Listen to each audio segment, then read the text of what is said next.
Hello students, let us see history chapter 4th, Maharashtra before the times of Shivaji Maharaj. Rules by the foreign rulers. In the beginning of the 17th century CE, Adil Shah of Bijapur and Nizam Shah of Ahmednagar were in possession of most territories in Maharashtra.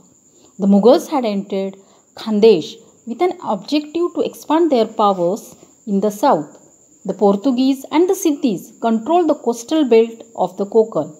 The Portuguese had established their rule in Goa and Vasai. The British, the French, and the Dutch were engaged in competition and conflict due to trade rivalry. The constant conflicts between these European powers resulted in political instability and insecurity for the people. They were known as Topkar due to their headgear. The Watandars.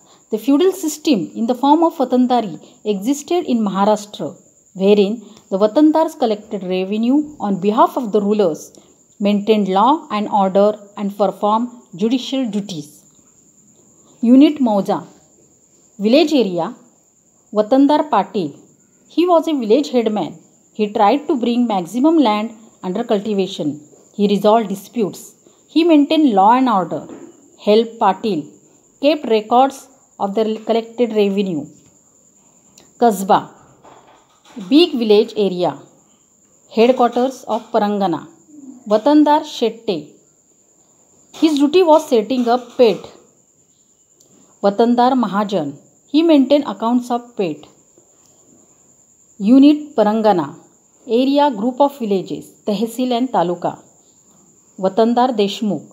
He was the chief of Patils and performed duties same as Patil. Watandar Deshpande. He was the chief of the Kulkarnis and performed the duties same as Kulkarnis. Every village had various artisans with hereditary rights regarding their occupations. The peasants gave them a share of agricultural produce, baluta, for the services rendered to the village community. Kasba was usually the headquarters of Parangana. There was a market, Pet, adjacent to Kasba. The number of villages differed from Parangana to Parangana. Pune Parangana had 290 villages, whereas Shirwal Parangana had 40 villages. The Watandars were a link between the people and the government. They represented the grievances of the people to the government in case of enemy, invasion or drought. In fact, they exploited the people by collecting revenue in the excess to which was payable. Let us see the calamity of famine. Agriculture depended on rain and its failure led to the calamity of famine. The people were forced to leave the village in search of livelihood. A great famine in 1630 CE caused distress to the people in Maharashtra. Let us see the work of Warkari movements. People had become fatalist and inert due to prevalence of blind faith, religious beliefs and rituals. Their condition was miserable. The endeavour of the saints of Warkari movement in Maharashtra was to inspire the masses and thereby revive society as a whole. Pandharpur was the centre of Warkari movement and Vitthal was their deity. The Warkaris rejoiced in devotion, bhakti on the banks of river Chandrabhaga at Pandharpur. The equality was propagated through bhajans, kirtans and unity meals.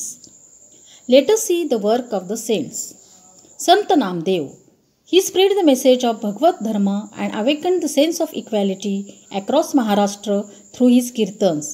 He composed Abhanga, went to Punjab. His devotional verses were included in Guru Granth Sahib. He built memorial of Sant Chokha Mela at Pandharpur. Sant Jnaneshwar. He translated Bhagavad Gita into Marathi as Bhavartha Dipika or Jnaneshwari. He composed Amrutanubhav, stated importance of path of devotion in the Abhangas. His composition Pasayadan laid down the norms of good behavior. Sant Eknath. He composed many Abhangas, Gavalans and Bharud, wherein he stated Bhagavad Dharma in detail and simple terms. He composed Bhavartha Ramayana. Through his own conduct showed that there is no need to renounce worldly matters to attain Paramartha. He was a teacher of the people in true sense. He maintained that Marathi is no way inferior to Sanskrit. Sant Tukaram. He composed pleasing and meaningful abhangas. Tukaram Gata is a valuable treasure of Marathi language. He asks people to find God by showing love to the unhappy and tormented. Freed many poor families from loans taken from him. He criticized hypocrisy and blind faith. He tried to relate bhakti with niti, that is, devotion with morality. Let us see the impact of work of the saints. Gave message of equality, humanity and humanism. Taught people to love one another, unite and live in harmony. Awakened the self-confidence and developed courage to face different calamities. During the times of deterioration of ethics and religions, sons protected society. They taught true meanings of religion, path of devotion by sharing their joys and sorrows. They simplified religious teachings and maintained that all are children of gods and equal irrespective of their varna and caste. They performed duties of their day-to-day life and preached devotion and thereby nurtured morality in the society. The sons inspired people to break shackles and attain freedom. Ramdas Swami.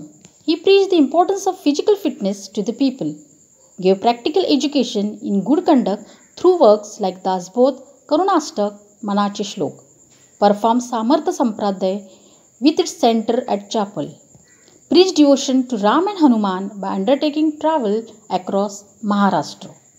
Inspiration for independence during foreign rule.